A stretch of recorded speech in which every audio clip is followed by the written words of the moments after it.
Hello students, स्वागत है आप सभी का मैग्नेट ब्रेन्स के इस प्लेटफॉर्म पर जहां मिलता है आपको बिल्कुल ही free and quality education from kindergarten to class 12th।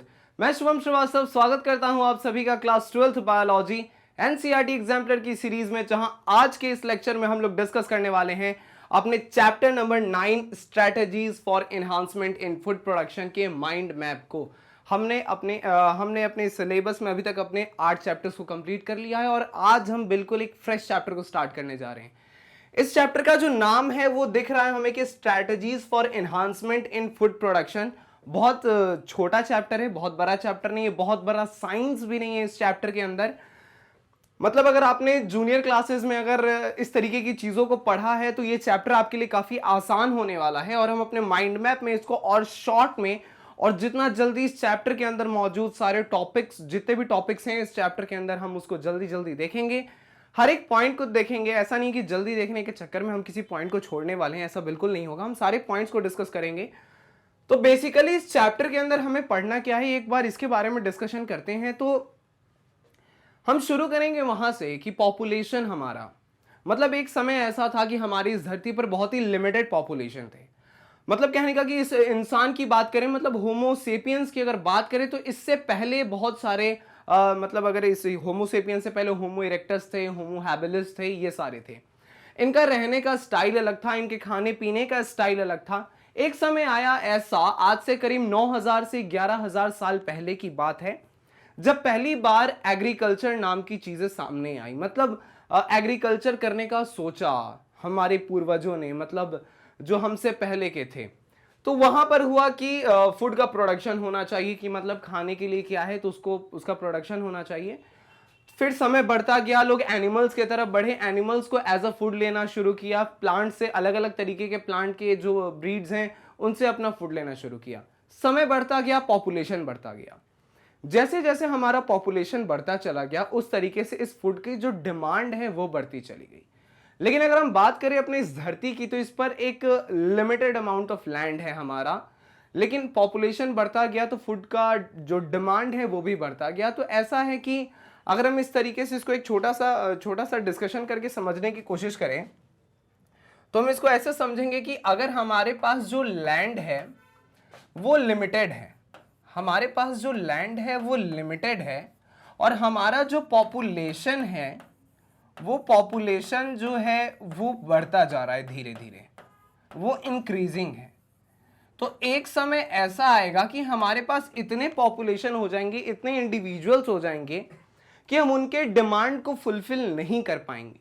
तो इस समय हम क्या करें, तो इस समय हम लगाते हैं कुछ दिमाग, कुछ साइंस और अपने इस फूड का जो प्रोडक्शन है इसको एनहांस करते हैं। और उसी चीज के बारे में हमें इस चैप्टर के अंदर पढ़ना है, दैट इज कि हम कौन सी स्ट्रैटेजी लगाते हैं, हम ऐसा कौन सा साइंस लगाते हैं कि हम इस बढ़ते पॉपुलेशन के पेट को भर सकते हैं, इस पॉपुलेशन के जो न्यूट्रिशन की जो डिमांड है हम उसको फुलफिल कर पा रहे हैं।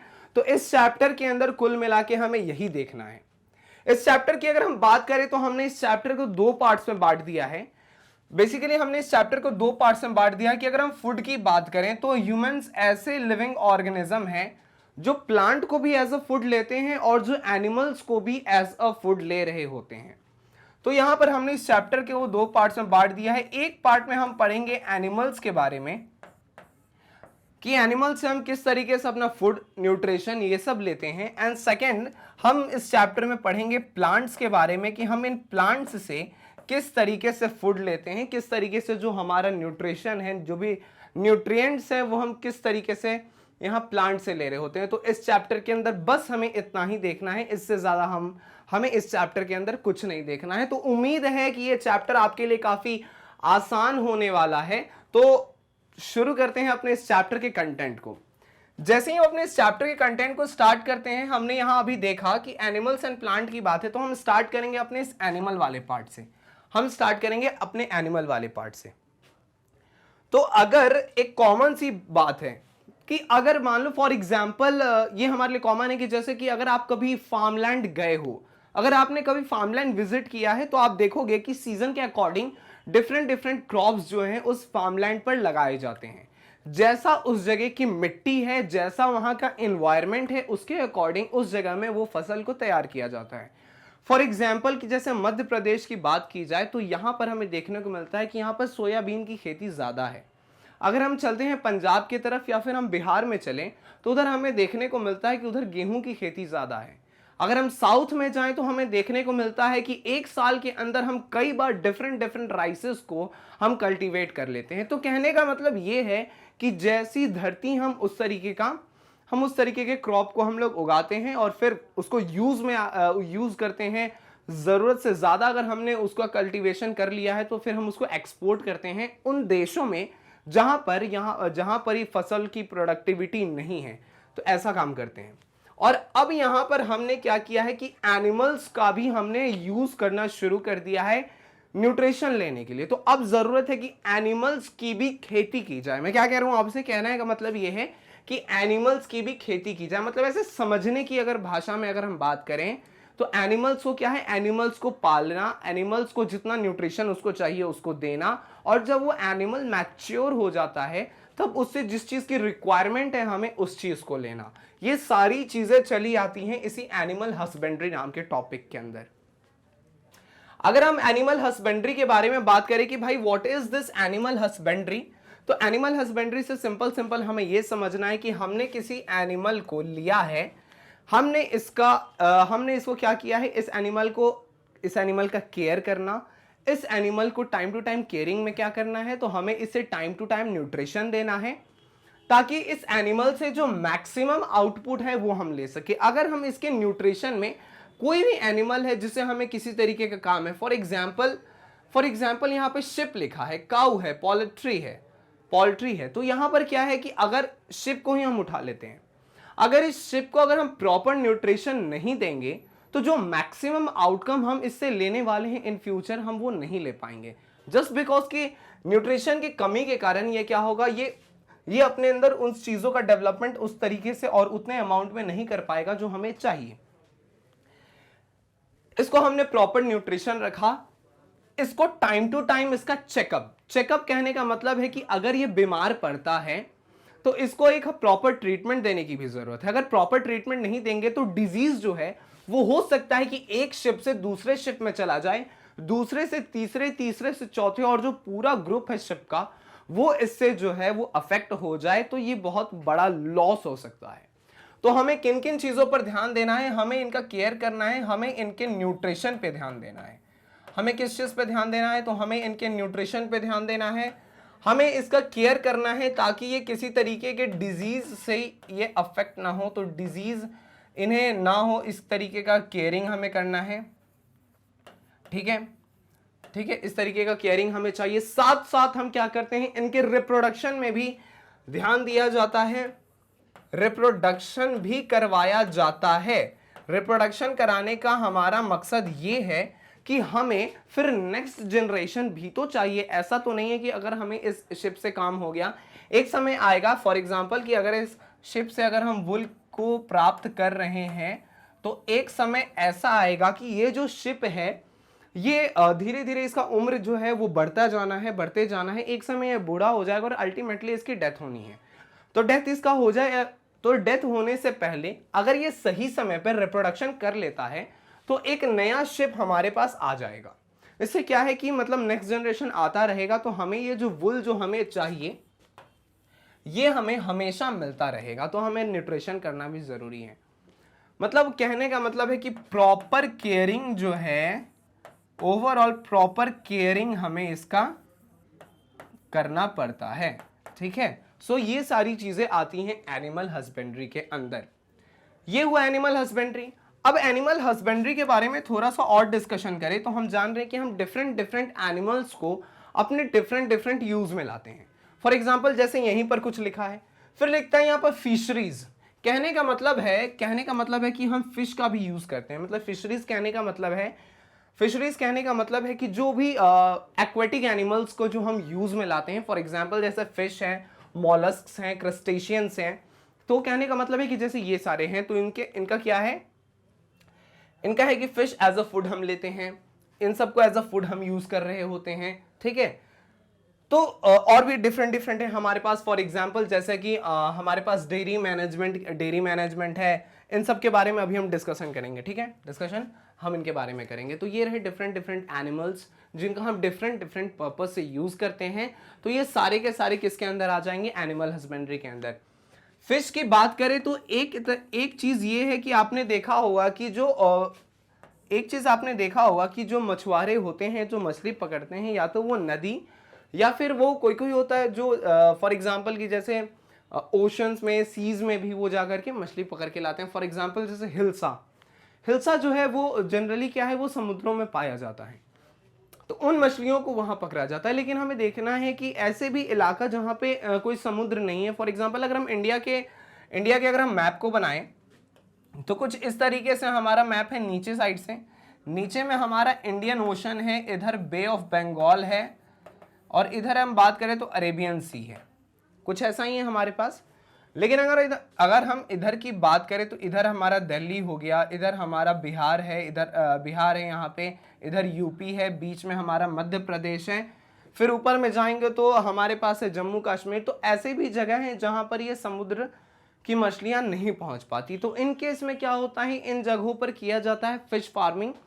मतलब कि अगर आपको कभी मौका मिले तो जाकर के देखना वहां पर क्या है कि फिश की फार्मिंग की जाती है। एक प्रॉपर गड्ढा किया जाता है जहां पर पानी को भरा जाता है, एंड फिर फाइनली जो भी हमें उस फिश के जिस भी ब्रीड की हमें ज्यादा डिमांड है उस पॉपुलेशन में, उस ब्रीड को वहां पे फिर क्या किया जाता है, उस ब्रीड की खेती की जाती है। खेती कहने का मतलब यह है कि उनको पाला जाता है, मतलब एनिमल हस्बेंड्री के अंदर उन सारे फिशेस को तैयार किया जाता है ताकि हम इसे फिर मार्केट में सप्लाई कर सकें, और मार्केट में सप्लाई करके जो भी हमारा पॉपुलेशन है जिसको इन फिशेस की डिमांड है हम उसको पूरा कर सकें। ठीक है, अगर हम इंडिया और चाइना को एक साथ अगर हम लेके चलें, तो इंडिया और चाइना को अगर हम एक साथ लेके चले तो हम एक इंफॉर्मेशन है हमारे पास कि इंडिया और चाइना मिल करके वर्ल्ड के 70% लाइव स्टॉक्स को अपने पास रखे हैं। लेकिन ये अगर हम इस पूरे वर्ल्ड में अगर इनके कंट्रीब्यूशन की बात करें तो सिर्फ इनका कंट्रीब्यूशन जो है वो सिर्फ 25% है। तो कंट्रीब्यूशन पर प्रोडक्टिविटी की अगर हम बात करते हैं तो वो काफी ज्यादा कम है। ठीक है, फिलहाल हम यहां देखते हैं कि एनिमल हस्बेंड्री में हमने रखा है कि breeding livestock as sheep, cows, poultry etcetera, इन सबको हमने रखा है। फिशरीज की बात करें तो फिशरीज में हम फिश का एनिमल हस्बेंड्री करते हैं। मॉलस्क जैसे शेलफिश जो हो गया, क्रेस्टेशियन जिसके अंदर प्रॉन और क्रैब आते हैं। आपने देखा होगा कि बड़े बड़े रेस्टोरेंट्स में ये प्रॉन एंड क्रैब्स जो हैं एज अ फूड जो है रॉयल फूड की तरह उन्हें सर्व किया जाता है, तो एज अ फूड हम यूज करते हैं। तो जरूरत है कि अगर इसको एज अ फूड हम यूज कर रहे हैं तो जरूरत ये भी है कि इनकी हम प्रॉपर इनका हम केयरिंग करें, इनका टाइम टू टाइम इनको हम रिप्रोडक्शन इनका करवाएं, मतलब इनका प्रॉपर एनिमल हस्बेंड्री जो है वो होना चाहिए। ठीक है, ये इन्फॉर्मेशन आपके लिए, इसको आप नोट कर लो, इसको आप स्क्रीनशॉट निकाल सकते हो। फिर हम इसके बारे में थोड़ा सा और डिस्कशन करते हैं, है ना, इसके बारे में फिर हम और डिस्कशन करते हैं। अब देखिए चला आता है हमारे पास एक टॉपिक है that is dairy farm management. Dairy farm management की बात करें तो डेयरी फार्म हमारे लिए कितना जरूरी है ये समझिए।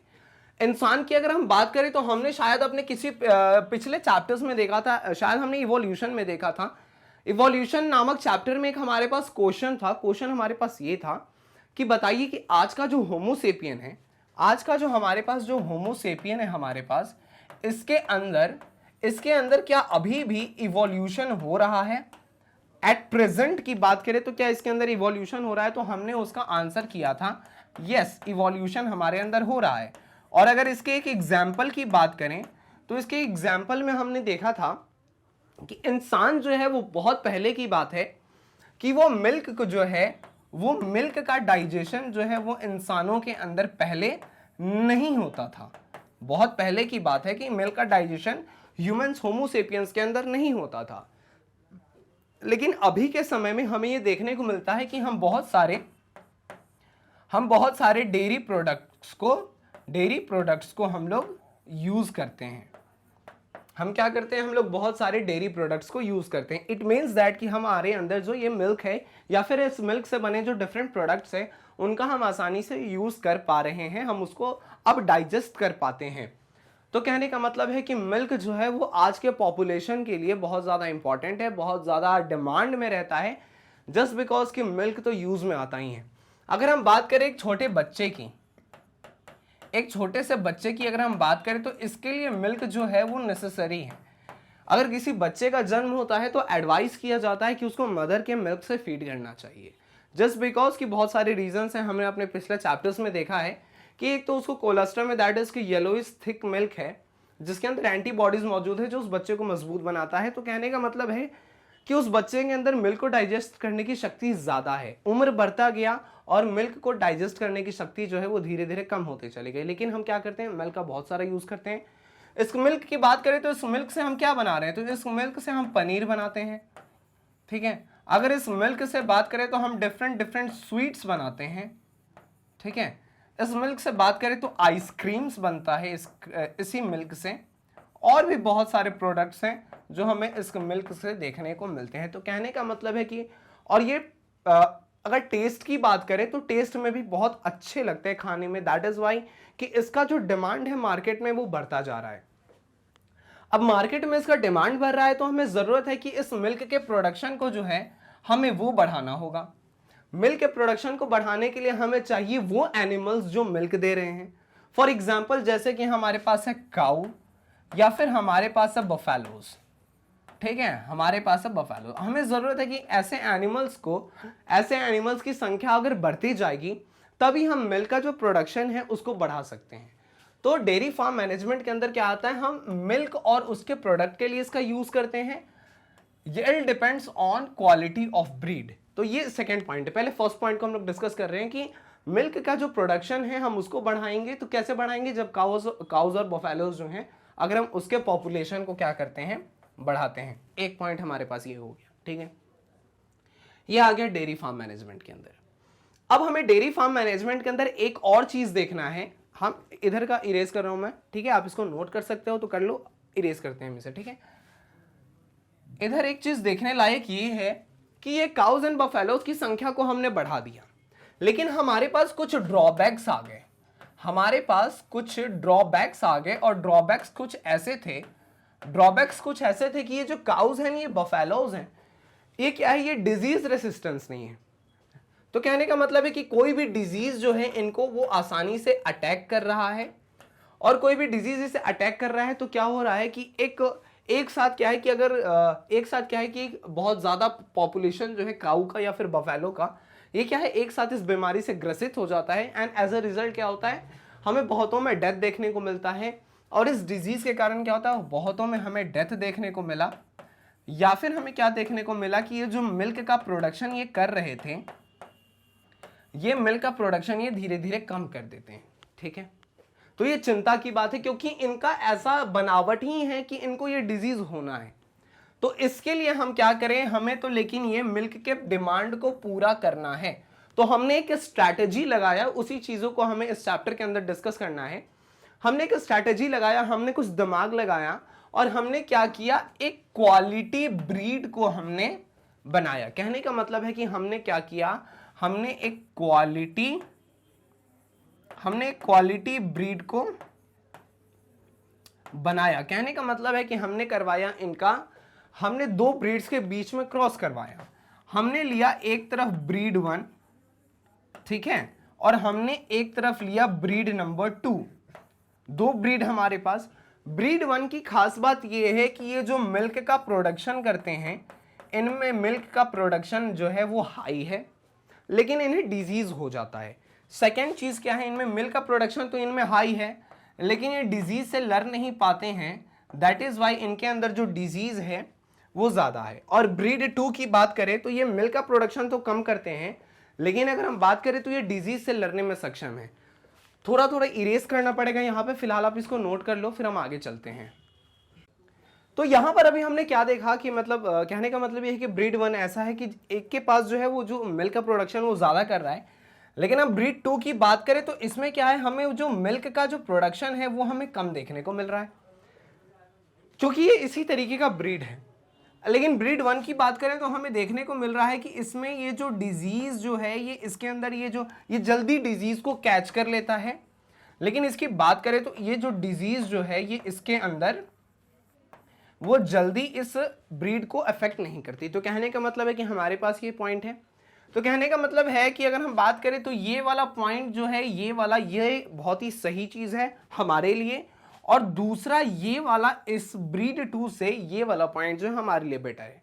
तो हम कहीं ना कहीं चाहेंगे कि कुछ तो एक ऐसा हाइब्रिड ब्रीड तैयार करें, एक हाइब्रिड को तैयार करें जिसके अंदर क्या हो, तो जो मिल्क का प्रोडक्शन जो है वो भी ज्यादा करें, और साथ साथ जिसके अंदर जो डिजीज से लड़ने की क्षमता है वो भी ज्यादा हो। कहने का मतलब है कि डिजीज उसको ना के बराबर हो। तो अगर किसी हाइब्रिड को अगर हम तैयार कर लेते हैं तो इसमें क्या है, इसमें फिर हम जो है वो इसमें जो है उस मिल्क के डिमांड को हम फुलफिल कर सकते हैं। तो ये सब कैसे होगा, तो ये सारा काम जो है वो एनिमल हस्बेंड्री के तहत होना है, क्योंकि इसमें एनिमल्स को प्रॉपर उसका केयरिंग किया जाना है। तो ये रहा इसके बारे में थोड़ा सा कुछ बातें। जैसे यहां पर लिखता है जर्सी, जर्सी एक इंप्रूव्ड ब्रीड है काऊ का। ये आपके एग्जाम में पूछ सकता है, तो आप इस पॉइंट को याद कर सकते हैं कि जर्सी जो है वो इंप्रूव्ड ब्रीड है काऊ का। ठीक है, ठीक है, इसको भी आप नोट कर सकते हो। अब देखो यहां पर हमारे पास है पोल्ट्री फार्म मैनेजमेंट।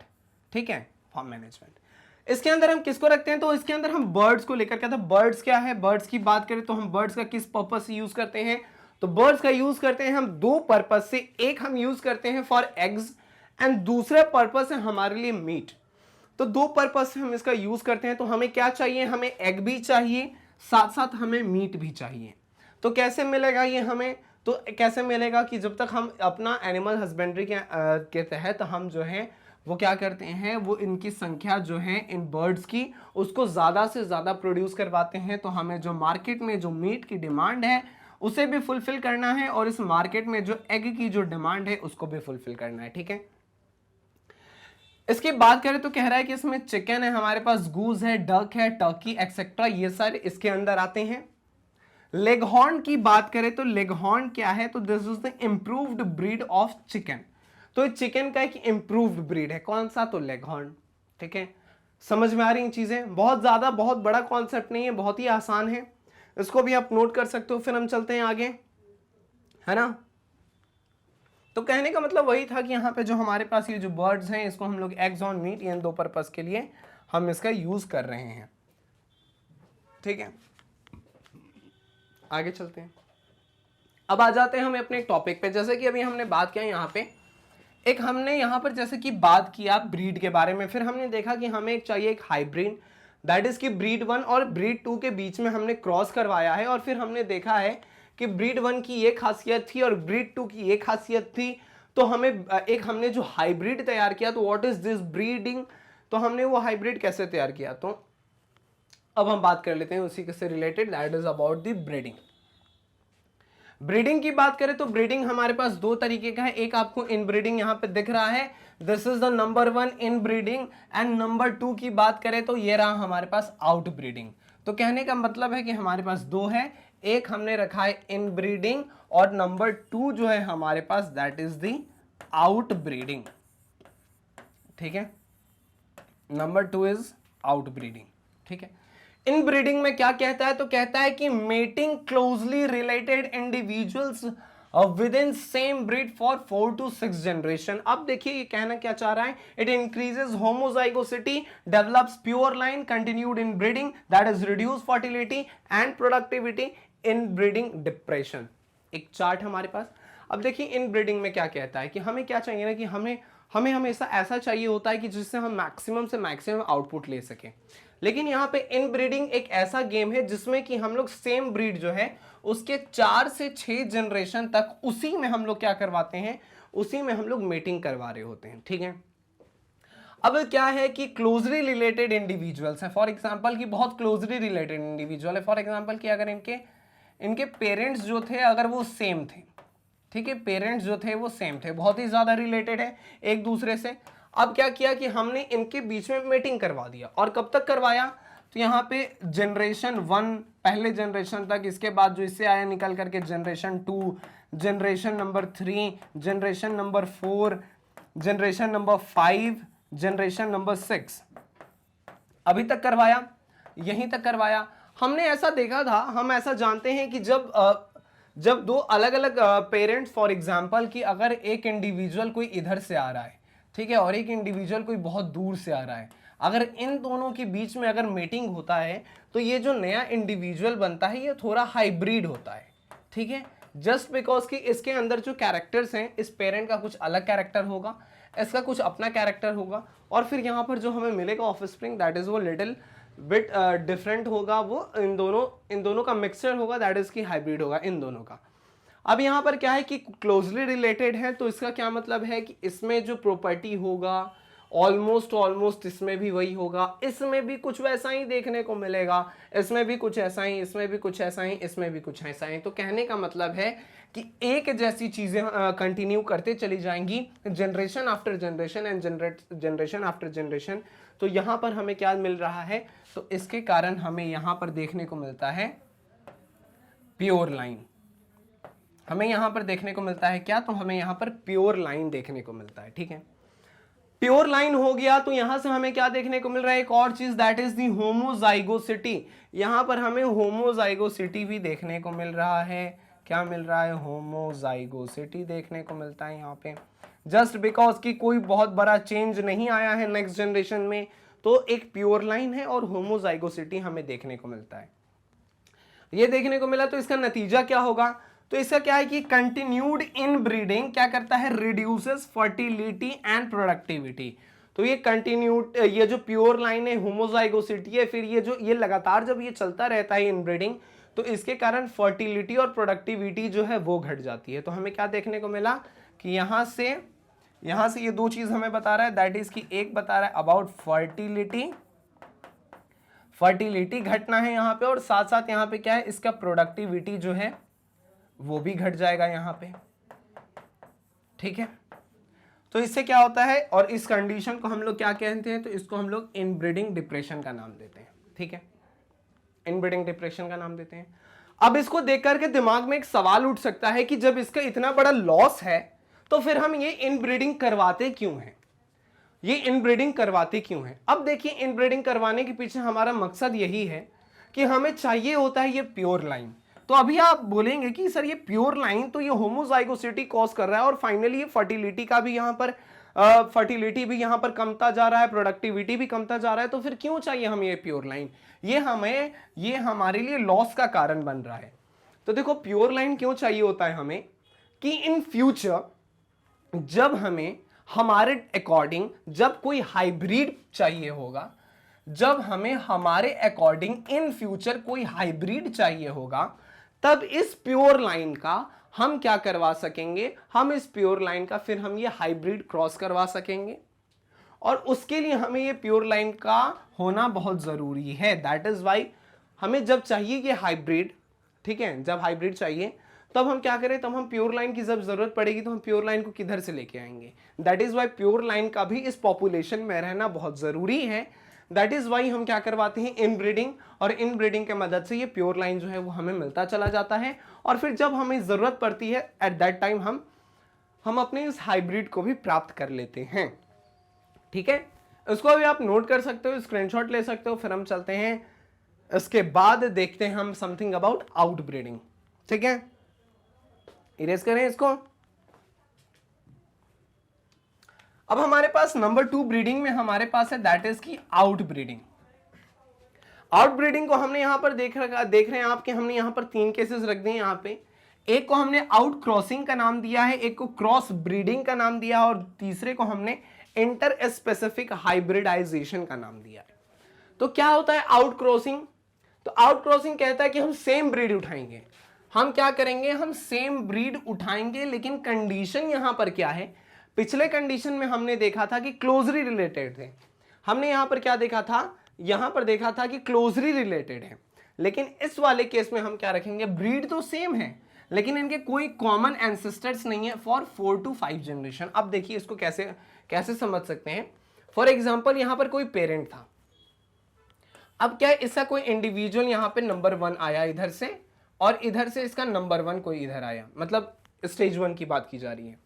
अब इसने 2 को जन्म दिया, दैट इज नंबर 2 इसने फिर जन्म दिया नंबर 3 इसने भी दिया नंबर 3। अब इस वाले ने क्या किया, नंबर 4, अब इसने क्या किया, नंबर 5, और इसने फिर क्या किया, नंबर 6। सेम इधर भी फॉलो होगा और इधर भी नंबर 2, फिर इसकी बात करें तो नंबर 3, इसकी बात करें नंबर 4, इसकी बात करें नंबर 5, इसकी बात करें नंबर 6। ठीक है, अगर हम इस वाले नंबर 6 को अगर इस वाले से अगर हम लोग क्रॉस करवाते हैं तो देखने को मिल रहा है कि ब्रीड तो सेम है, लेकिन हम बात करें तो ये उतना ज्यादा कॉमन नहीं है, क्योंकि इसके बाद हमने देखा कि इस एक से यहां तक ये बहुत ज्यादा क्लोजली रिलेटेड थे, लेकिन यहां से इनकी दूरी बढ़ती गई। सेकेंड के बाद तीसरे जनरेशन में दूरी और बढ़ गई, चौथे में और दूरी बढ़ गई, पांचवें में और दूरी बढ़ गई, छठे में और दूरी बढ़ गई। तो यहां पर क्या है, ब्रीड तो सेम है लेकिन इनके कॉमन एंसेस्टर्स नहीं है। कब तक, तो 4 से 6 जनरेशन तक इनके कॉमन एंसेस्टर्स हमें देखने को नहीं मिलते। तो इनके बीच में हम क्रॉस अगर करवाते हैं तो इसको हम लोग आउट क्रॉसिंग का नाम देते हैं। ठीक है, और यहां से इसका फायदा हमें क्या देखने को मिलता है कि पिछले में जो हमें इनब्रीडिंग डिप्रेशन देखने को मिला था, इस इनब्रीडिंग डिप्रेशन से हम ओवरकम कर सकते हैं। किसके मदद से, तो आउट क्रॉसिंग के मदद से। सो this is about out crossing. अगर हम लोग क्रॉस ब्रीडिंग के बारे में बात करें तो इसमें कहते हैं कि बिटवीन डिफरेंट ब्रीड। अब हम लोग डिफरेंट ब्रीड के अंदर ही क्या करवा रहे हैं, क्रॉस करवा रहे हैं अलग अलग। तो यहां पर नाम से ही स्पष्ट है कि क्रॉस ब्रीडिंग। ठीक है, क्रॉस ब्रीडिंग है, तो दो अलग अलग ब्रीड्स के बीच में हम लोग क्रॉस करवाते हैं। जैसे कि यहां पर हमारे पास एक एग्जाम्पल दे रखा है हिसारडेल। इसमें क्या करते हैं, बीकानेरी ईव्स और मैरिनो रैम्स के बीच में हमने जब क्रॉस करवाया तो जाकर के हमें हिसारडेल हमें देखने को मिला। ठीक है, ये इसके एग्जांपल। कहने का मतलब है कि ये ब्रीड नंबर 1 था और यहाँ पर ब्रीड नंबर 2 था, तो इन दोनों के बीच में जब हमने क्रॉस करवाया तो हमें कुछ यहाँ पर जो इंडिविजुअल देखने को मिला, दिस इज दी, ये क्या हो जाएगा, ये हमारा क्रॉस ब्रीडिंग हो जाएगा, ये हमारा आउट क्रॉसिंग हो जाएगा।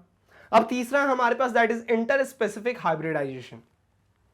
इस वाले केस में क्या करते हैं, यहां पे तो हमने सेम स्पेशीज के अंदर अलग अलग ब्रीड को हमने यहां पर क्रॉस करवाया था, लेकिन अब यहां से एक कदम और आगे चलेंगे और यहां पर क्या करेंगे, इंटर स्पेसिफिक हाइब्रिडाइजेशन में यहां से लिखता है इंटर स्पेसिफिक। यहां से क्लियर हो जाता है कि यहां पर हम डिफरेंट स्पेशीज के बीच में हम क्या करवाएंगे, यहां पर हम लोग मीटिंग करवाएंगे। तो डिफरेंट स्पेशीज में भी हमें ध्यान में रखना पड़ता है, डिफरेंट स्पेशीज में भी एक कंडीशन यहां अप्लाई होता है कि इनका जो जितना मैक्सिमम से मैक्सिमम ये एक दूसरे से सिमिलर हो, मैक्सिमम चीजों में ये एक दूसरे से सिमिलर हो। फॉर एग्जांपल ये दिखने में एक दूसरे से काफी हद तक मैच करते हो। अब ऐसा नहीं है कि हम शेर का क्या करेंगे किसी बकरी के साथ, कॉमन सी चीजें हैं, हम यहां पर क्या करेंगे, सिमिलर जो दिखते हैं ऑलमोस्ट उसमें। तो यहां पर इसका एक एग्जांपल दिया है, दैट इज म्यूल। म्यूल क्या है, दैट इज की जो मेल डोंकी को जब हम लोग फीमेल हॉर्स के साथ मेट करवाते हैं तो हमें एक इंडिविजुअल देखने को मिलता है जिसे हम लोग म्यूल का नाम देते हैं। अब डोंकी और हॉर्स की बात करें तो अगर आप इनके अपीयरेंस को देखेंगे तो ऑलमोस्ट सेम दिखते हैं, मतलब कि बहुत हद तक सेम दिखते हैं। 4 पैर इसको भी है, 4 पैर इसको भी है। इनका जो देखने का जो इनका जो फिनोटाइप है, बाहर से ऑलमोस्ट बहुत चीजें इनमें कॉमन देखने को मिलती हैं। तो उस तरीके के स्पेशीज को हमने क्या किया, यहाँ पे मेट करवाया। मेटिंग हो सकता था, ऐसा भी हो सकता था कि मेटिंग जो है वो फेल भी कर जाए, लेकिन ये मेटिंग सक्सेसफुल रहा। और यहाँ पर क्या है कि हमें मेल डोंकी और जो फीमेल हॉर्स को जो हमने मेट करवाया तो हमें यहाँ पर देखने को मिला दैट इज म्यूल। ये हमें म्यूल देखने को मिला। और ये म्यूल का फिर हम यूज कैसे करते हैं, हमें ये म्यूल चाहिए क्यों था, क्योंकि ये म्यूल जो है वो उतना ज्यादा क्या करता है, ये इसकी खासियत ये है कि इसको घोड़े जितनी शक्ति और ये डोंकी जितना बेवकूफ भी है, तो इससे क्या होता है कि इससे बहुत सारी जगहों पर इससे क्या है कि इसके ऊपर जो है वो सामान एक जगह से दूसरे जगह ले जाने में इसका यूज होता है, मतलब इसका काफी ज्यादा यूज किया जाता है। दैट इज वाई हमें ऐसे एनिमल्स की जरूरत थी, तो हमने क्या किया, ये सारी चीजें करवाई। एंड ये सारी चीजें आती हैं under the topic animal husbandry. इसको भी आप नोट कर सकते हो, स्क्रीनशॉट निकाल सकते हो। फिर हम चलते हैं आगे की ओर, है ना। अगर कोई चीजें आपको समझ में नहीं आ रही हैं तो आप बेझिझक आप कमेंट बॉक्स में पूछ सकते हैं हमसे। अब आ जाते हैं एनिमल हस्बेंड्री के अंदर देखने को मिलता है कि हमें बहुत पसंद है क्या, तो हमें बहुत पसंद है हनी, बहुत ज्यादा टेस्टी होता है। इस हनी का हम लोग डिफरेंट डिफरेंट पर्पस में यूज करते हैं। हम इसे ब्रेड के ऊपर लगा के खाते हैं, हमें बहुत अच्छा लगता है। अगर हम लोग मेडिकल साइंस की बात करें तो जब हम आयुर्वेदा की तरफ बढ़ते हैं तो आयुर्वेदा में इस हनी का भी बहुत बड़ा रोल होता है। ये हनी जो है, बहुत सारे ऐसे मेडिसिन्स हैं आयुर्वेदा में, बहुत सारे ऐसे मेडिसिन्स हैं जिनको कहा जाता है कि वो हनी के साथ लिया जाए, जैसे कि पाउडर फॉर्म्स में बहुत सारे मेडिसिन्स हैं। तो फॉर एग्जांपल कि मैं आपको बताऊं तो जैसे कि फॉर एस्थमा और खांसी वगैरह के लिए जो मेडिसिन है आयुर्वेदा में in the form of powder, उसको कहा जाता है कि यूज करो उसको विद हनी, तो वो आपको रिलैक्स देगा। तो कहने का मतलब है कि हनी की बात करें तो हम इसका मेडिकल पर्पस में भी यूज करते हैं, और ये साथ साथ अगर हम इस हनी की बात करें तो हम इसको एज अ फूड भी हम यूज करते हैं, ठीक है, क्योंकि ये टेस्ट वाइज बहुत अच्छा होता है। तो इसका मल्टीपर्पज यूज है इसका। सुबह सुबह गर्म पानी में भी इसको बहुत लोग यूज करते हैं। तो कहने का मतलब है कि ये हनी हमें चाहिए। तो हनी हमें कहां से मिलेगा? तो हनी हमें मिलने वाला है इस हनी बी से, ठीक है, हनी हमें मिलने वाला है हनी बी से। अब हनी बी हमें कैसे मिलेगा? तो हनी बी तो जो नेचुरल है, जो इस दुनिया में पाया जाता है वो है ही, तो वो तो उतना ही हनी बनाएगा जितना उसको अपना रिक्वायरमेंट है। लेकिन हम ह्यूमंस को जो इस हनी का रिक्वायरमेंट है, उसके लिए हम क्या करेंगे कि हम ज्यादा से ज्यादा हनी बी के पॉपुलेशन को बढ़ाने की कोशिश करेंगे। हम क्या करेंगे, इस हनी बी का केयर करेंगे। हम इस हनी बी का टाइम टू टाइम चाहेंगे कि इसको प्रॉपर न्यूट्रिशन सप्लाई करें। हम करेंगे इस हनी बी का रिप्रोडक्शन और कहेंगे कि इस हनी बी के पॉपुलेशन को हम अल्टीमेटली बढ़ाएंगे और चाहेंगे कि इससे मैक्सिमम से मैक्सिमम हनी जो है वो हम ले सके। And this comes under this bee keeping. इसे हम लोग एपिकल्चर कहते हैं। इसमें जो सबसे कॉमन है that is Apis indica. Apis indica को सबसे ज्यादा यहाँ पर, इसमें सबसे ज्यादा जो एपिकल्चर के अंदर जिस चीज का सबसे ज्यादा यहाँ पर किया जाता है apiculture, that is of Apis indica. हमें इसका पर्पस क्या, हमें हनी चाहिए और दूसरा हमें बी वैक्स भी चाहिए, बीज वैक्स भी चाहिए। और इसका दो काम के लिए यूज होता है, one for cosmetic and other for polishes. तो हमें क्या है, हमें हनी भी चाहिए और हमें बी वैक्स भी चाहिए। तो बी वैक्स किस चीज में यूज होता है, that is for cosmetic purposes and polishes, तो इसमें इसका यूज होता है। और फिर हनी तो हमें अल्टीमेटली चाहिए ही होता है बी कीपिंग के अंदर। एपिकल्चर हमने इसको कहा सबसे कॉमन है, इसमें एपिस इंडिका, हमें हनी बी को बढ़ाया जस्ट बिकॉज कि हमें ये दो चीजें चाहिए। तो हमें ये चाहिए, दैट इज वाई हम ये कर रहे हैं। हमें ये नहीं चाहिए होता तो हम ये नहीं करते। तो ये सारी चीजें हम ह्यूमंस अपने डिमांड के अकॉर्डिंग इन सबको क्या कर रहे हैं, इन सबका केयरिंग कर रहे हैं, इन सबको पाल रहे हैं। सो ये सारी चीजें इसके अंदर आ जाती हैं। इसको भी आप नोट कर सकते हो, इसका भी आप चाहो तो स्क्रीनशॉट निकाल सकते हो। फिर हम चलते हैं आगे की ओर, थोड़ा और डिस्कशन को कंटिन्यू करते हैं, है ना।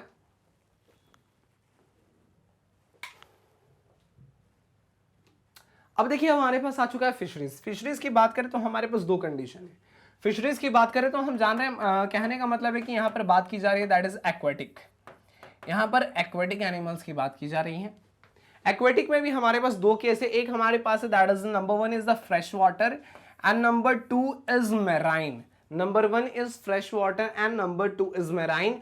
तो फ्रेश वाटर से हमें क्या क्या मिलता है? तो फ्रेश वाटर में जनरली जो जिस चीज को ज्यादा से ज्यादा जिसके रेयरिंग एंड केयरिंग देखने को मिलता है दैट इज ऑफ रोहू, कतला एंड कॉमन कार्प।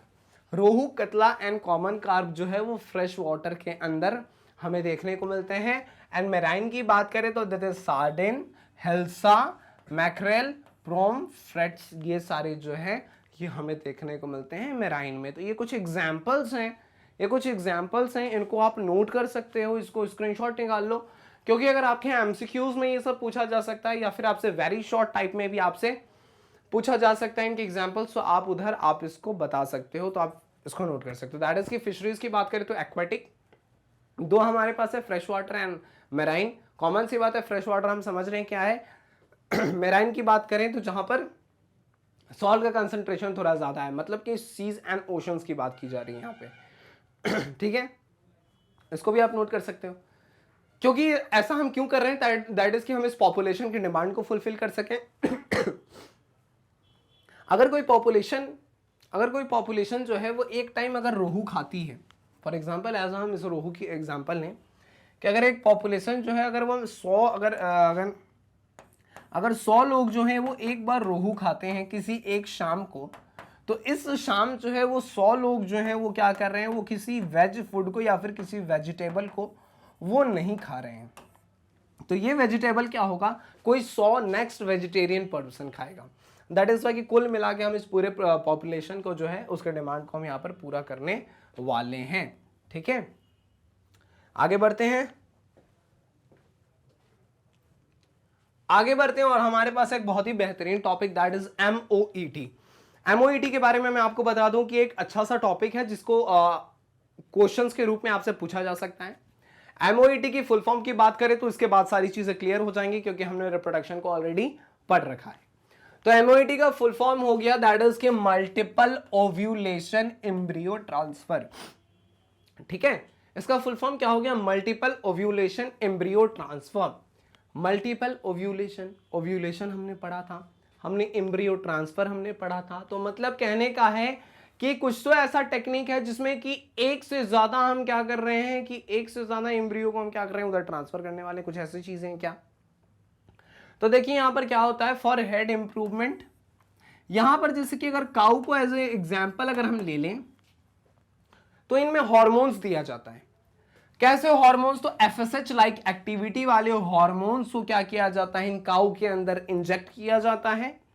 और जैसे ही ये एफएसएच लाइक एक्टिविटी वाले हार्मोन उन काउज के अंदर जाते हैं, ये अपना काम करना शुरू करते हैं। काम क्या करते हैं? तो इनमें हमें follicular maturation and super ovulation हमें देखने को मिलता है। ध्यान से पढ़िएगा, शब्दों को देखिएगा, शब्दों पे गौर करने की जरूरत है। क्या कह रहा है कि follicular maturation as well as हमें सुपर ओव्यूलेशन देखने को मिलता है। इसका नतीजा यह है कि यहां पर हमें 6 से 8 एग जो है हमें पर साइकिल देखने को मिलेगा। एक दिखना चाहिए था लेकिन हमें 6 से 8 पर साइकिल देखने को मिल रहा है। कितना देखने को मिल रहा है? 6 से 8 साइकिल हमें देखने को मिल, 6 से 8 एग हमें पर साइकिल देखने को मिल रहा है। ठीक है, सुपर ओव्यूलेशन का केस है ये। अब जब 6 से 8 हमें पर साइकिल देखने को मिलेगा तो हम क्या करेंगे? अब क्या कर रहा है कि cow is mated with a light bull और आर्टिफिशियली इंसेमिनेटेड। अब आपने न्यूज वगैरह में भी देखा होगा कि यहां पर क्या है कि सीमेन जो है उसको सेल किया जाता है। यहां पर क्या होता है, सीमेन को सेल किया जाता है। जैसे कि कोई बहुत स्ट्रांग बुल है, स्ट्रांग बुल है, कहने का मतलब है कि जो स्ट्रांग बुल है इसका क्या है कि इसका सीमेन जो है, अगर इस स्ट्रांग बुल के अगर सीमेन की बात करें तो ये बहुत ज्यादा अच्छा है। अगर हम इसके क्वालिटी की बात करें तो इसकी क्वालिटी बहुत अच्छी है। क्वालिटी अच्छी है कहने का मतलब है कि सीमेन ये जो है इसके बाद जो ऑफस्प्रिंग आना है वो बहुत ही ज्यादा क्वालिटी वाला होगा। तो दैट इज वाई इस तरीके के सीमेन का हम लोग यूज करते हैं। अब ऐसे सीमेन को हमने खरीदा, कौन खरीदते हैं? तो जो इन काऊ को पाल रहे होते हैं, इन्होंने वैसे सीमेन को खरीदा और क्या किया, फिर इस काऊ के साथ उसको मेट किया, आर्टिफिशियली इंसेमिनेटेड, इसको क्या किया, सीमेन को फिर इधर ट्रांसफर किया गया। सीमेन को जैसे ही ट्रांसफर किया गया तो यहां पर जो एग मौजूद है वो सीमेन क्या किया, मतलब मेल गैमेट जो है यहां पर फीमेल गैमेट के साथ फ्यूज हुआ और फर्टिलाइजेशन यहां पर हो गया। फर्टिलाइजेशन क्या हुआ? तो fertilised egg are removed at 8 to 32 celled stage. Fertilisation हो गया, फिर डिवीजन हुआ 1 से 2, 2 से 4, 4 से 8, 8 से 16, 16 से 32। तो ये 8 से 32 सेल स्टेज पर जब ये हैं तो इनको क्या किया जाता है, वहां से निकाला जाता है और फिर क्या किया जाता है, सैरोगेट मदर के अंदर ट्रांसफर किया जाता है। मतलब वैसे मदर जो, मतलब सैरोगेट मदर का केस हमने देखा था ह्यूमंस के केस में भी कि यहाँ पर क्या है कि वो ऐसे मदर्स होती हैं, ऐसी फीमेल्स हैं जिनके क्या कहते हैं, जिनके यूटेरस को रेंट पे लिया जाता है, उसके लिए उनको पे किया जाता है, उनको रेंट पे लिया गया और उनके अंदर फिर इसका ट्रांसफर किया जाता है 8 to 32 सेल स्टेज पे और फिर बच्चे का जो है डेवलपमेंट उधर होता है। फिर जब बच्चे का पूरी तरीके से डेवलपमेंट हो जाता है तो आफ्टर डिलीवरी बच्चे को वापस ले लिया जाता है, उनके यूटेरस को फ्री कर दिया जाता है और इसके लिए सैरोगेट मदर्स को पे किया जाता है। तो यहाँ पर क्या है, ट्रांसफर टू सैरोगेट मदर। तो सैरोगेट मदर में क्या है, यह चीजें ट्रांसफर की जाती हैं। सो ये क्या है, दैट इज एमओईटी। ये सारे को अगर आप पॉइंट वाइज लिखते हो विथ ऑल द 5 पॉइंट्स तो आपको जो मार्क्स हैं, लॉन्ग आंसर में भी पूछता है तो आप इसको थोड़ा एक्सप्लेन करते हुए चलोगे तो आपको मार्क्स पूरे पूरे मिलेंगे। ठीक है, आप इसको भी नोट कर लो, अब इसका भी स्क्रीनशॉट निकाल लो। फिर हम चलते हैं अपने नेक्स्ट टॉपिक की तरफ कि उधर हमें क्या देखना है। ठीक है, तो यहां पर हमने देखा अबाउट एनिमल्स, किस तरीके से हम लोग एनिमल्स को पालते हैं, एनिमल्स से हम लोग किस तरीके से अब जो भी आउटकम है हमें चाहिए वो हम लेते हैं। अब यहीं पर समाप्त होता है हमारा ये एनिमल वाला केस और अब हम चले आते हैं अपने प्लांट ब्रीडिंग की तरफ। तो ये जो प्लांट ब्रीडिंग का ये केस है अब हमें देखना है। तो प्लांट ब्रीडिंग की बात करें तो मतलब प्लांट से जो हम फूड वगैरह लेते हैं या फिर प्लांट से not only food, for example हम कॉटन भी लेते हैं, तो प्लांट की मदद से जो भी हम अपना जो जरूरत की चीजों को लेते हैं जिसका हम लोग एग्रीकल्चर करते हैं उसके बारे में पढ़ना है। ये कहानी शुरू हुई थी करीब करीब 9000 से 11000 साल पहले। कब? तो 9000 टू 11000 ईयर्स अगो पहले की बात है ये। इसके कुछ स्टेप्स हैं, ठीक है। पहले हम नहीं जानते थे, फिर 9000 से 11000 साल पहले क्या हुआ, प्लांट के बारे में पता चला, इसके एग्रीकल्चर को शुरू किया गया। समय बढ़ता गया, टेक्निक जो है वो धीरे धीरे एडवांस होती चली गई, और आज के समय में जो हमारे पास जो टेक्निक्स हैं उसके मदद से हम क्या करते हैं, हमें जैसा हमें प्रोडक्ट चाहिए होता है हम बिल्कुल वैसा प्रोडक्ट हम लोग हासिल कर लेते हैं, ठीक है। इसमें कुछ स्टेप्स इन्वॉल्व है, अगर हम उसकी बात करें तो सबसे पहले आता है that is collection of variability, after that है evaluation and selection of parents, फिर एक cross hybridisation among selected parents, फिर है selecting and testing of superior progeny and testing releases and commercialization. अब देखिए एक एक करके इन सबको हम लोग डिस्कस करते हैं। कलेक्शन ऑफ वेरिएबिलिटी, हमने बहुत सारे सबका एक कलेक्शन हमने तैयार किया, जो भी हमारे पास ग्रेन्स हैं, हमने क्या किया उसमें से हमने क्या किया, इवैल्यूएट किया और फिर हमने सेलेक्ट किया, मतलब हमने जांचा, समझा, परखा, और जो सबसे हमें उसमें जो हमें जो बेस्ट लगा, best according to our need, जो हमें बेस्ट लगा हमने क्या किया, उसको सेलेक्ट किया एज पेरेंट्स, हमने उनको एज अ पेरेंट सेलेक्ट किया, ठीक है, पेरेंट्स। अब हमने इनको पेरेंट को सेलेक्ट किया, अब हमने इस पेरेंट का करवाया हमने cross hybridisation among selected parents, जो भी हमने पेरेंट्स हमने चुना हमने इनका यहां पर करवाया क्रॉस, यहां पर हाइब्रिडाइजेशन। क्रॉस हाइब्रिडाइजेशन करवाने से क्या हुआ कि हमें जो डिजायर्ड जो हमें ऑफस्प्रिंग चाहिए थे वो हमें मिल गए। तो इसका क्या मतलब होता है कि selecting and testing of superior progeny. अब यहाँ पर क्या था कि हमें बहुत सारे हमें यहाँ पर क्या मिले, तो यहाँ पर हमें एज अ रिजल्ट हमें क्या देखने को मिला, तो यहाँ से हमें प्रोजेनी देखने को मिला। अब प्रोजेनी में भी हम देखते हैं क्या कि प्रोजेनी में भी हमारे पास है कि एक हमारे पास है, देखो यहाँ पे लिखता है जैसे कि एक term that is superior progeny, हमें एक तरफ इन्फीरियर देखने को मिला मतलब कि थोड़ा कमजोर, और एक तरफ हमें देखने को मिला सुपीरियर, ठीक है, मतलब कि थोड़ा ज्यादा एडवांस और जो थोड़ा ज्यादा डिजीजों से लड़ सकें, इस तरीके की चीजें उसमें हो। तो सुपीरियर को हमने चुना और इंफीरियर को हमने छोड़ा, और सुपीरियर का क्या हुआ, यहाँ पर सिलेक्शन हुआ एंड सुपीरियर से चीजें आगे बढ़ी, फिर यहाँ पर टेस्टिंग हुआ और फिर उसको टेस्ट किया गया, रिलीज किया गया कॉमर्शियलाइजेशन के लिए, फिर इसको क्या किया गया, मार्केट में इसको सप्लाई कर दिया गया, ठीक है, फिर मार्केट में इसको सप्लाई कर दिया गया। अब क्या है, फिर यहाँ से क्या हुआ कि हम इसका यूज करेंगे, फिर हम इसका यूज करेंगे। अब फॉर एग्जांपल यहाँ पर अगर हम बात करें दिस इज अ सीड, तो हमने इस तरीके से, अब हमें यहाँ पे जो सबसे सुपीरियर जो हमें मिला है, इससे अगर हम इस सीड का यूज करके अगर हम खेती करते हैं तो हमें जो प्रोडक्ट जो हमें मिलना है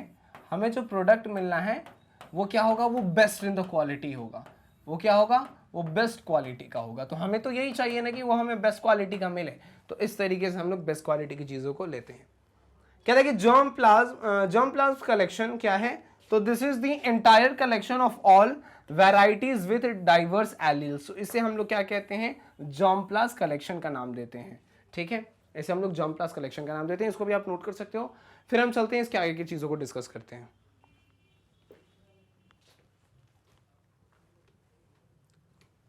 अब देखिए अगर हम लोग एग्रीकल्चर की बात करें, तो अगर हम इंडिया में बात करें तो इंडिया में एग्रीकल्चर जो है ये बहुत बड़ा एग्रीकल्चर जो है वो लोगों की जीने का बहुत बड़ा साधन है।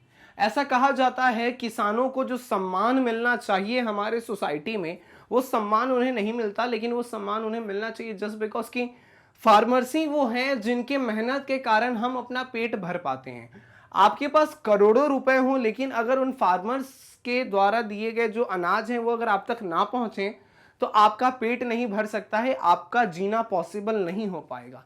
तो एग्रीकल्चर जो है वो इंडिया के 33% जीडीपी में अपना शेयर देता है, एंड ऑलमोस्ट 62% ऑफ एम्प्लॉयमेंट जो है वो एग्रीकल्चर जो है वो हमें दे रहा होता है, डायरेक्टली और इनडायरेक्टली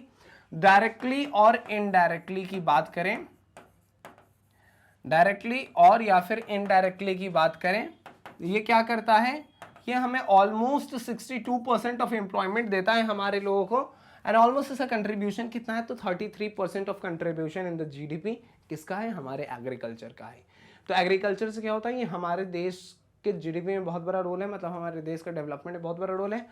समय पड़ता है क्या, ग्रीन रिवॉल्यूशन आता है हमारे इस धरती पर जो है हमारे इस धरती पर जो खेती ज़्यादा होने लगी, तो हम नीड से ज़्यादा प्रोडक्शन करने लगे, तो हमने क्या किया, फिर ग्रेन्स का हमने क्या किया, एक्सपोर्ट करना शुरू किया। तो एज अ रिजल्ट जब हम इसका एक्सपोर्ट करते हैं, तो एक्सपोर्ट करने के बाद क्या होता है, वो हमारे देश में वो पैसा आता है, एक्सपोर्ट लिखा है, दिस इज एक्सपोर्ट। तो हम जब एक्सपोर्ट करते हैं तो हमारे देश में पैसा आता है, वो हमारे देश के मतलब जीडीपी में बहुत बड़ा रोल प्ले कर रहा होता है। ठीक है, आगे चलते हैं। एक छोटा छोटा इन्फॉर्मेशन है इस चैप्टर में, बहुत बड़ा कॉन्सेप्ट नहीं छुपा है। फिर यहाँ पे आ गया हमारे पास दैट इज ग्रीन रिवॉल्यूशन। तो ग्रीन रिवॉल्यूशन क्या था, हमने जैसा कि डिस्कस किया था कि हमारे पास जो लैंड जितना होना चाहिए, ये उतना लैंड हमारे पास नहीं है। लैंड उतना नहीं है, मतलब कहने का लैंड जो है उतना नहीं है, इसको ऐसे समझते हैं कि लैंड जो है वो हमारे पास फिक्स है, हम लैंड को बढ़ा नहीं सकते। साथ साथ हमें क्या देखने को मिला कि पॉपुलेशन जो है वो बढ़ता गया, और पॉपुलेशन बढ़ने से क्या हुआ, लैंड फिक्स है, मतलब इसको हम बढ़ा नहीं सकते। मतलब कि अगर इसको इंक्रीज करने की बात आए तो हम इसे इंक्रीज तो नहीं कर सकते हैं, लेकिन इस बढ़ते पॉपुलेशन ने क्या किया, इसको रहने के लिए घर चाहिए और खाने के लिए इसे फूड चाहिए। तो इसको दोनों चीज चाहिए। घर बनाने के लिए इसने क्या किया कि इसने जंगलों को काटना शुरू किया, एंड बहुत सारी जगहों पर आप देखोगे कि फार्मलैंड्स में भी क्या होते हैं, आजकल घर बनना शुरू हो गया है। रोड साइड अगर वो फार्मलैंड है तो जिनका वो ज़मीन है वो घर बनाते हैं। तो कहने का मतलब कहीं ना कहीं कि ये जो फार्मिंग लैंड है इसको हम बढ़ा तो नहीं रहे हैं, लेकिन हम इसे क्या कर दिया, हमने इसे डिक्रीज जरूर हमने कर दिया, इसको कम करवा दिया। अब जब ये कम हो गया है लेकिन यहाँ पर फूड ज़्यादा चाहिए, तो दिक्कत तो बहुत ज़्यादा है, हमें फूड की ज़रूरत है, फूड का डिमांड बढ़ गया, लैंड कम गया, तो अब हम क्या करें, तो अब हम करेंगे कुछ ऐसे टेक्निक्स का यूज़, जिस टेक्निक का यूज़ करके हम क्या कर सकते हैं कि कम से कम लैंड में, हमारे पास लैंड भले ही कम हो लेकिन हमारी जो प्रोडक्टिविटी है, हम अपने इस प्रोडक्टिविटी को बढ़ा देंगे। हम क्या करेंगे, अपनी इस प्रोडक्टिविटी को हम बढ़ाने वाले हैं। ये समझ में आया आपको, तो हम इसके प्रोडक्टिविटी को बढ़ा देंगे। क्लियर यहाँ से। तो इस तरीके की जब चीज़ें हुई, this comes under green revolution. इसमें हमने ये कब हुआ था, तो ये बात है अराउंड इन मिड 1960s की बात है, 1960s की बात है। वीट की बात करें हम लोग, पहला केस हमारे पास दैट इज की वीट। तो वीट की बात करें तो 11 मिलियन टन से हमने 75 मिलियन टन के को हमने हासिल किया। एग्जाम्पल्स हमारे पास है, जो हमारे पास यहाँ पे हमने क्या किया, हाइब्रिड्स का यूज करना शुरू किया। हमने हाइब्रिड्स का यूज करना शुरू किया कि फॉर एग्जाम्पल कि अगर यहाँ पर 1 एकड़ का ये जमीन है, अगर इस फॉर एग्जाम्पल की बात की जा रही है, अगर इस 1 एकड़ पे पहले अगर हम लोग जो ग्रेन्स की बात करें, अगर हम लोग 1 kg ग्रेन्स अगर हमें मिलता था, तो अब हमने इसे बढ़ा करके इसे क्या कर दिया, हमने इसको 5 गुना बढ़ा दिया, हमने इसको 5 kg कर दिया। इसी सेम पीस ऑफ लैंड पे हमने सेम पीस ऑफ लैंड पे इसको बढ़ा दिया। तो फॉर एग्जांपल अगर 1 kg क्या करता है, वो एक इंसान के डिमांड को पूरा करता है, तो अब यही सेम क्या करेगा, वो 5 इंसानों के डिमांड को पूरा कर रहा है। तो सेम लैंड पे हमने क्या किया, ये सारी चीजें करवा दी। अब उसको कैसे हमने बढ़ा दिया, तो हमने जो हाइब्रिड यहाँ पर तैयार किया था, उसके मदद से ये काम हो पाया। ये हाइब्रिड्स की बात करें, हमारे पास क्या है, एक हमारे पास सोनालिका है और हमारे पास है कल्याण सोना। ये इसके क्या है, ये इसके एग्जाम्पल्स हैं, राइस की बात करें तो 35 मिलियन टन से 89.5 मिलियन टन तक की कहानी हमें देखने को मिली। इसके एग्जाम्पल की बात करें तो हमारे पास एक है जया और एक है हमारे पास रत्न। एक जया है और एक है हमारे पास रत्न, ठीक है। एक है हमारे पास सेमी डॉर्फ वीट की बात करें तो ये कौन सा है, नॉर्मल ई वर्लॉग। एक हमारे पास at international centre for wheat and मेज इंप्रूवमेंट एट मैक्सिको। यहाँ पर क्या है, सेमी डॉर्फ प्लांट के बारे में नॉर्मली यहाँ पर बताया गया था, ठीक है। कब बताया गया था, तो this is at international centre for wheat and मेज इंप्रूवमेंट मैक्सिको में ये बातें कही गई थी। तो कुल मिला के बात यह है कि ग्रीन रिवॉल्यूशन का मतलब बस इतना था कि यहाँ पर कम से कम ज़मीन पे भी हम क्या करें, ज़्यादा से ज़्यादा प्रोडक्ट को हम लोग हासिल कर सके। इसको भी आप नोट कर लो, फिर हम लोग आगे चलते हैं। अब आ जाते हैं हमारे पास केस है that is of sugar cane. तो यहाँ पर है हमारे पास सैक्रम बारबेरी, ये नॉर्थ इंडिया का, ये नॉर्थ इंडिया में देखने को मिलता है। इसमें क्या है, पुअर शुगर कंटेंट है, इसके अंदर पुअर शुगर कंटेंट है। एक हमारे पास सैक्रम ऑफिसिनेरम, ये साउथ इंडिया में मिलता है, ये थिक स्टेम है और इसमें ज्यादा शुगर हमें देखने को मिलता है। Millets as maize, jowar, bajra, varieties resistance to matter stress. तो ये हमारे पास कुछ एग्जाम्पल्स हैं, इसको याद कर लेना ज़रूरी है। यहाँ पर ये जो एग्जाम्पल्स हैं इसको याद कर लेना ज़रूरी है, ये सारे हमसे पूछे जा सकते हैं, ठीक है, ये सारे हमसे पूछे जा सकते हैं। इसके बाद हम लोग बात कर लेते हैं समथिंग अबाउट द डिजीज। यहाँ पर हम डिजीज के बारे में थोड़ा सा डिस्कशन कर लेते हैं। सबसे ऊपर हमें देखने को मिल रहा है फंजाई की अगर हम लोग बात करें तो फंजाई के कारण हमें देखने को मिलता है दैट इज की ब्राउन रस्ट ऑफ व्हीट हमें देखने को मिलता है, red rot of sugar cane देखने को मिलता है, हमें लेट ब्लाइट ऑफ पोटैटो देखने को मिलता है। ये सारे फंजाई के कारण हो रहे होते हैं। बैक्टीरिया के कारण हमें क्या देखने को मिलता है, तो हमें ब्लैक रॉट ऑफ क्रूसिफर्स हमें देखने को मिलता है। वायरस की बात करें तो हमें टोबैको मोज़ेक है, यहाँ पर एक है हमारे पास टर्निप मोज़ेक। तो टोबैको मोज़ेक वायरस की कहानी हमने कई बार देखा है, हमने क्लास 11th में भी इसके बारे में डिस्कशन किया था। तो ये कुछ हमारे पास ये माइक्रोब्स हैं जिनके कारण क्या होता है कि जो भी हमारा जो ग्रेन्स है, जो भी हमारा जिस प्लांट्स को हम लोग हमने जिन प्लांट्स को लगाया है, जिनसे हमें वीट चाहिए, राइस चाहिए, मतलब कहने का मतलब कि जिनसे हमें ग्रेन्स हमें चाहिए होता है, उनको ये नुकसान पहुंचा रहे होते हैं। ये उसके कुछ एग्जांपल्स हैं, ये भी नोट करने लायक हैं। दैट इज की बैक्टीरिया की बात करें तो ब्लैक रॉट देखने को मिलता है हमें, वायरस टोबैको मोज़ेक है, टर्निप मोज़ेक है। इधर फंजाई की मदद से, फंजाई के कारण हमें लेट ब्लाइट ऑफ पोटैटो देखने को मिलता है, red rot of sugar cane, brown rust of wheat, ये सारी चीज़ें हमें देखने को मिलती हैं, ठीक है। आगे चलें, आगे बढ़ते हैं। यहाँ पर एक हमारे पास म्यूटेशन ब्रीडिंग, अच्छा टॉपिक है म्यूटेशन ब्रीडिंग।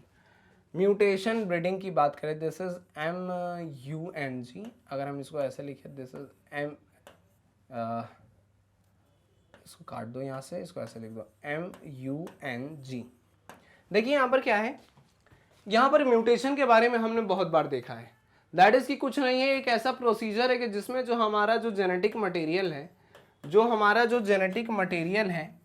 इस जेनेटिक मटेरियल का जो सीक्वेंस है, इस सीक्वेंस में हमें चेंज लाना है। इस सीक्वेंस में चेंज आएगा दैट इज कि इसका जो बेस पेयर है, या तो वो कुछ ऐड होगा वहां पे, या फिर वहां से कुछ जो है वो वहां से लूज हो जाएगा, ठीक है। ये रिजल्ट करेगा किस में, तो ये म्यूटेशन का कारण बनता है। और इसके कारण म्यूटेशन होने से क्या होता है, इसका जो कैरेक्टर है, ये कैरेक्टर जो है इसका, ये भी जो है, ये कैरेक्टर में भी हमें चेंज देखने को मिलता है, तो अगर हम इस तरीके का म्यूटेशन करवा दें, जिस म्यूटेशन के कारण जो हमें जो डिजायर्ड कैरेक्टर जो हमें चाहिए वो हमें मिल जाए, तो this comes under the mutation breeding. Example में हमारे पास मंक बीन है, ये किससे रेसिस्टेंट होते हैं, तो ये येलो मोज़ेक वायरस और पाउडर माइल्ड ड्यू से ये रेसिस्टेंट होते हैं, मतलब इनके खिलाफ ये लड़ सकते हैं। पहले ये नहीं लड़ पाते थे, तो लेकिन जो हमारे पास जो हमारी ये म्यूटेशन ब्रीडिंग से जो हमें मंक बीन मिले, ये इन सब चीज़ों से लड़ सकते थे।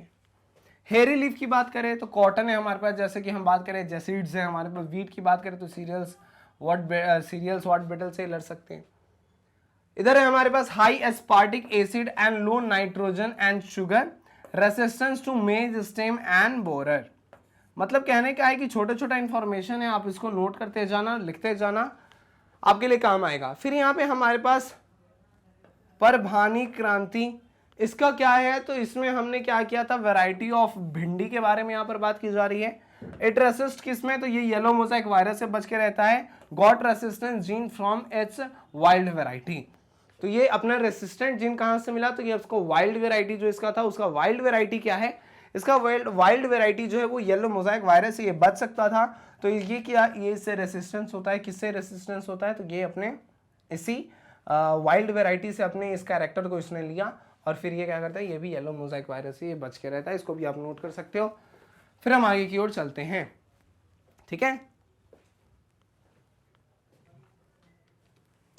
देखिए यहाँ पर बात की जा रही है, एक डेटा है हमारे पास दैट इज की 3 बिलियन पॉपुलेशन की बात करें तो इसको हमने हिडन हंगर के अंदर डाला है। कहने का मतलब है कि deficiency of vitamin, protein and micronutrients, मतलब इतने पॉपुलेशन है जिनके अंदर आज भी हमें कुछ विटामिन की कमी, प्रोटीन्स की कमी, माइक्रोन्यूट्रिएंट्स की कमी हमें देखने को मिलती है।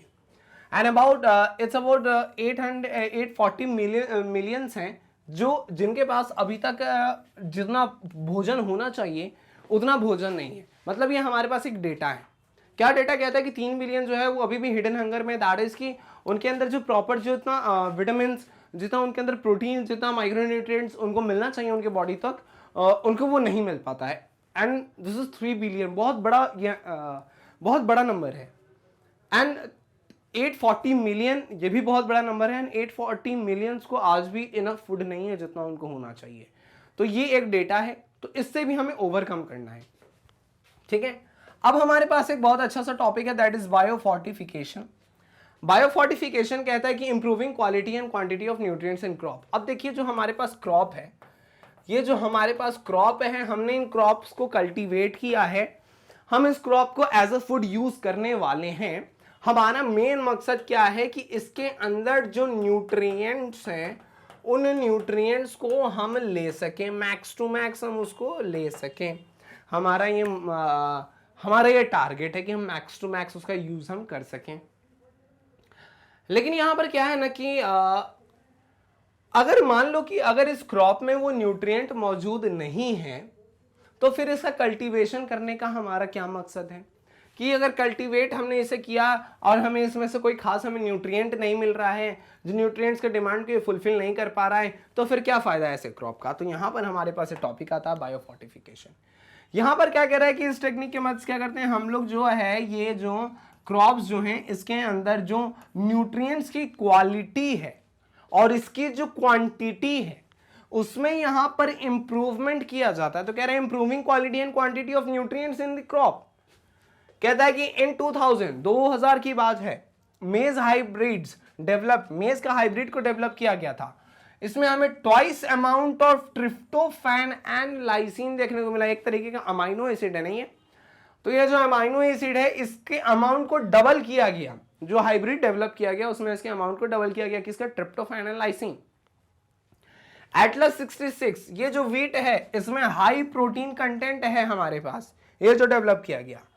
आयरन फोर्टिफाइड राइस जो है इसमें करीब 5 गुना ज्यादा आयरन देखने को मिला। तो जो हमें आयरन चाहिए था वो आयरन फोर्टिफाइड राइस को अगर हम यूज अभी करते हैं, जो इसको डेवलप किया गया, तो इसमें क्या है कि आयरन जो है उसको 5 गुना बढ़ा दिया गया। यहां पर हमें जो एटलस 66 जो व्हीट हमें देखने को मिला, इसमें क्या है, हमने प्रोटीन के कंटेंट को हमने क्या किया है कि प्रोटीन के कंटेंट को हाई कर दिया। यहाँ पे 2000 में क्या किया हमने, ये जो मेज का जो हाइब्रिड डेवलप किया गया था, इसमें जो amount of tryptophan and lysine था इसको भी ऑलमोस्ट डबल कर दिया गया। तो यहां पर क्या है हमें देखने को मिल रहा है, फाइनली कुल मिला के हमें देखने को मिल रहा है कि यहाँ जो न्यूट्रिएंट्स हैं, इन न्यूट्रिएंट्स को यहां पर क्या कर दिया गया है, किसी भी तरीके से हम लोग यहाँ को इसको इंक्रीज करवा देते हैं। इंक्रीज वर्ड उतना सही नहीं लग रहा है, तो इंक्रीज ना लिख करके अगर हम लोग लिखें कि इसको, अगर हम इसके क्वालिटी एज वेल इसके क्वांटिटी को हम क्या करते हैं, बढ़ा देते हैं। इसको क्या कर देते हैं, इंक्रीज करवा देते हैं, इंक्रीजेस। ठीक है, इसको भी आप नोट कर सकते हो। फिर हम चलते हैं अपने नेक्स्ट, इसके बाद हमें क्या देखना है। ठीक है, इसके बाद हमें क्या देखना है, दैट इज कि हमारे पास है एक examples, that is vitamin A हमें किधर से मिलेगा, तो हमें कैरेट, स्पिनच, पंपकिन से हमें विटामिन ए मिल जाएगा। डेटा है, आपको याद करते जाना है।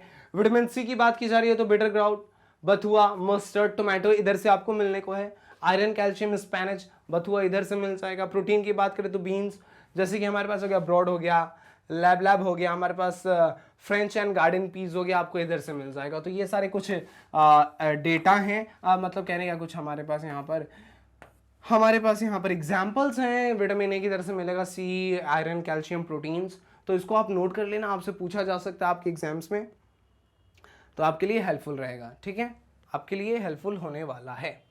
ठीक है, याद कर लेंगे इसको, कोई दिक्कत नहीं है, याद कर लेंगे बिल्कुल। अब यहां पर हमारे पास आ गया है कि दैट इज, यहां पर कहता है कि 1 kg ऑफ मीट जो है एक केजी मीट को एक केजी मीट से क्या होता है, यहाँ पे हमें यहाँ पे देखने को मिलता है it requires almost 3 to 10 kg of grain. जो हमें यहाँ पर है, जो 1 kg मीट से जो हमें मिल जाता है प्रोटीन वगैरह, वो हमें इसमें 3 से 10 kg ग्रेन में हमें देखने को मिलता है। ठीक है, यहां पर क्या है, एक हमारे पास टॉपिक आ गया, दैट इज कि सिंगल सेल प्रोटीन। अब ये सिंगल सेल प्रोटीन क्या है? सिंगल सेल प्रोटीन में कहता है कि ये दीज आर दी माइक्रोब्स। ये माइक्रोब्स क्या है? जिसमें कि हाई न्यूट्रिएंट कंटेंट हमें देखने को मिलता है। तो इस तरीके के माइक्रोब्स की जो इस तरीके के जो माइक्रोब्स है, इसको हम लोग रखते हैं किसके अंदर? तो इसे हम लोग रखते हैं सिंगल सेल प्रोटीन के अंदर। आप इसको एक स्क्रीनशॉट निकालो, फिर हम चलते हैं आगे इसके बारे में और डिस्कशन करते हैं। तो यहाँ पर एक्चुअली क्या है, ये जो माइक्रोब्स हैं, माइक्रोब्स लाइक हम इसमें किसको रखते हैं? तो जैसे कि माइक्रोब्स हैं तो कुछ हमारे पास कुछ बैक्टीरियाज हैं, यहाँ पर हमारे पास कुछ बैक्टीरिया है, यहाँ पर हमारे पास कुछ ईस्ट है। तो इस तरीके के जो होते हैं यहाँ पर जो सिंगल सेल्ड है, इसमें क्या करते हैं, यहाँ से हम लोग ये रिच इन न्यूट्रिएंट्स होते हैं। ठीक है, जो रिच इन न्यूट्रिएंट्स होते हैं उनका इधर यूज़ किया जाता है एज अ फूड सप्लीमेंट। ठीक है, तो इसका कैसे यूज़ किया जाता है? तो एज अ फूड सप्लीमेंट इनका यूज़ किया जाता है। ठीक है, तो फूड सप्लीमेंट के रूप में इनका यूज़ किया जाता है। So this is about this single cell protein. ठीक है, आगे चलते हैं, आगे बढ़ते हैं। और अब हमारे पास आ चुका है टिश्यू कल्चर। टिश्यू कल्चर की बात करें तो हमने इसको अपने चैप्टर नंबर 2 में भी देखा था, जहां पर हमने sexual reproduction in flowering plant को डिस्कस किया था। तो सेक्सुअल नो हमने इसे चैप्टर 1 में देखा था, एक्चुअली रिप्रोडक्शन इन ऑर्गेनिज्म वाले पार्ट में, एसेक्सुअल मोड ऑफ रिप्रोडक्शन वाले चैप्टर में। एक्चुअली क्या है कि ऐसा टेक्निक है जिसमें हम लोग क्या करते हैं, tissue culture. What is this? तो this is the making the whole plant using explants. तो एक्स प्लांट्स का यूज करके जो हम पूरे प्लांट को तैयार करते हैं, so this comes under this tissue culture. इसमें एक term that is what is totipotency. तो this is the capacity to generate a whole plant from a single cell and explant. That is कि मतलब एक single cell से, मतलब यहाँ पर क्या है, हम एक पूरे प्लांट को जनरेट कर पाते हैं, एक पूरे प्लांट को हम यहाँ पर बना देते हैं। So this is comes under this totipotency. तो टोटिपोटेंसी क्या है? तो this is the capacity to generate the whole plant from cell. फिर कहता है व्हाट इज माइक्रो प्रोपेगेशन? तो this is the producing thousands of plants using tissue culture. तो tissue culture के मदद से क्या करना है, यहाँ पर हमने क्या किया है, थाउजेंड्स ऑफ प्लांट्स को हम यूज करते हैं। And these plants are identical to parent. ये प्लांट की खास बात यह है कि पेरेंट से आइडेंटिकल होते हैं। दैट इज कि दीज आर सोमा क्लोन्स। ये कैसे होते हैं? तो these are somaclones to get virus free plant from a disease plant use meristem. तो यहाँ पर एक इंफॉर्मेशन पहले हम ऊपर डिस्कस करते हैं। दैट इज कि टिश्यू कल्चर देखिए एक ऐसा प्रोसेस है जिसको बहुत ही ज्यादा सावधानी के साथ किया जाता है, जस्ट बिकॉज कि यहाँ पर माइक्रोब्स की एंट्री को सख्त तरीके से बैन किया जाता है, जस्ट बिकॉज कि उनकी एंट्री के कारण यहाँ पर जो है ये जो टिश्यू कल्चर का ये जो प्रोसीजर चल रहा होगा ये डिस्टर्ब हो सकता है। फाइनली हमें जो चीज़ चाहिए वो हमें नहीं मिलेगा। कहने का मतलब है कि पूरा का ये जो लैब इसका जो होता है फॉर टिश्यू कल्चर वो काफ़ी ज़्यादा हाइजीनिक होता है, काफ़ी ज़्यादा हाइजीन उधर मेंटेन किया जाता है। यहाँ पर क्या किया जाता है, वही कहता है कि एक सिंगल सेल की मदद से हम क्या करते हैं, पूरे के पूरे प्लांट को डेवलप करते हैं। हम यहाँ पर क्या करते हैं कि हम बहुत सारे प्लांट्स को यहाँ पर हम एज अ डिजायर्ड हम यहाँ पे जितने भी प्लांट्स हमें चाहिए हम उन प्लांट्स को यहाँ पर लेते हैं टिश्यू कल्चर के मदद से। एंड फाइनली फिर उन छोटे छोटे प्लांट्स को क्या करते हैं, हम फार्मलैंड तक पहुँचाते हैं। एंड फिर फाइनली उधर क्या होता है कि फिर उनको यूज़ किया जाता है एंड फिर उससे जो भी हमें प्रोडक्ट चाहिए होता है हम उसे ले रहे होते हैं। इन डिटेल आपको इसके बारे में मिल जाएगा इन आवर चैप्टर नंबर 1। एक और इन्फॉर्मेशन यहाँ पे दिया, क्योंकि ये अपने पेरेंट्स आइडेंटिकल होते हैं तो हमने इन्हें सोमा क्लोन्स का नाम दिया है। एक इन्फॉर्मेशन यहाँ पे कि to get a virus free plant from a disease plant हम मेरिस्टेम का यूज़ करते हैं। मेरिस्टेम का यूज़ करते हैं जस्ट बिकॉज कि मेरिस्टेम जो डिवाइड करता है, मेरिस्टेम भी बहुत फास्टली डिवाइड करता है। और अगर वायरस की बात करें तो वायरस भी बहुत जल्दी ये अपने संख्या को बढ़ाता है, ठीक है।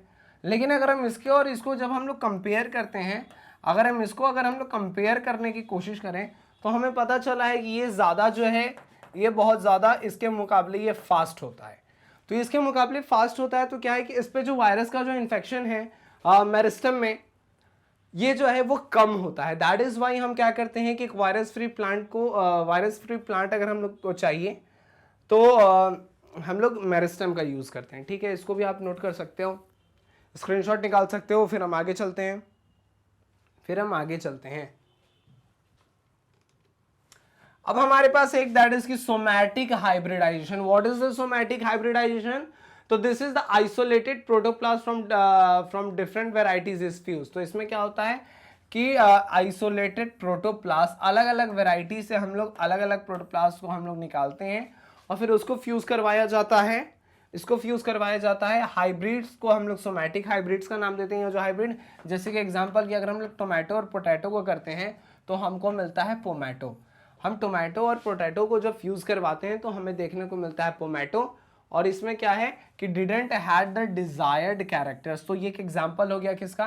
ये एक एग्जांपल हो गया सोमैटिक हाइब्रिड का। तो इसमें क्या है कि isolated protoplast from different variety जो है इसको फ्यूज कराया जाता है। इसको हम लोग कहते हैं, इस हाइब्रिड को हम लोग सोमैटिक हाइब्रिड का नाम देते हैं। एग्जांपल में हमारे पास आ गया tomato plus potato is equals to pomato, इन दोनों के बीच में फ्यूज हुआ है। तो ये रहा हमारे पास, that is the somatic hybridization, ठीक है। ये हमारे पास था, बहुत ज़्यादा कंटेंट नहीं था हमारे इस चैप्टर में। ये सारे कंटेंट हमें इस चैप्टर में देखने को मिले। तो उम्मीद है कि आपको बहुत सारी चीज़ें समझ में आई होंगी। अगर समझ में आई हैं तो बहुत अच्छी बात है, अगर नहीं आई हैं तो आप इसे दोबारा देख करके समझने की कोशिश कर सकते हैं। किसी तरीके का डाउट अगर आपके मन में रह गया हो तो आप उसे बेझिझक कमेंट बॉक्स में पूछ सकते हैं। एक और इन्फॉर्मेशन आपके लिए, that is about magnet brains. एक ऐसा प्लेटफॉर्म जो देता है आपको बिल्कुल ही free and quality education from kindergarten to class 12। यहाँ पर आपको CBSE English medium, CBSE Hindi medium, different state boards, different competitive exams like NTSC, olympiad, CUET, सबकी तैयारी करवाई जाती है। वीडियोस देखने के लिए आपको आना है हमारे मैग्नेट ब्रेन्स के इस वेबसाइट पे, मैग्नेट ब्रेन्स के यूट्यूब चैनल पे भी आप देख सकते हैं। वेबसाइट www.magnetbrains.com को भी विजिट कर सकते हैं, या फिर आप हमारे ऐप को डाउनलोड कर सकते हैं। वेबसाइट और ऐप पे आने के बाद आपको चुनना है हमारे क्लास को, आपको जाना है अपने सब्जेक्ट पे, आपको चुनना है अपने चैप्टर को, आपको चुनना है अपने जिस भी लेक्चर्स को देखना है। उसके बाद आप उसको देख करके अपने एग्जाम के लिए प्रिपरेशन कर सकते हैं, अच्छे तरीके से अपने एग्जामिनेशन में रॉक कर सकते हैं। तो इसी अच्छे बातों के साथ हंसते रहिए, मुस्कुराते रहिए और पढ़ते रहिए मैग्नेट ब्रेन्स के साथ। Tata, thank you, bye bye.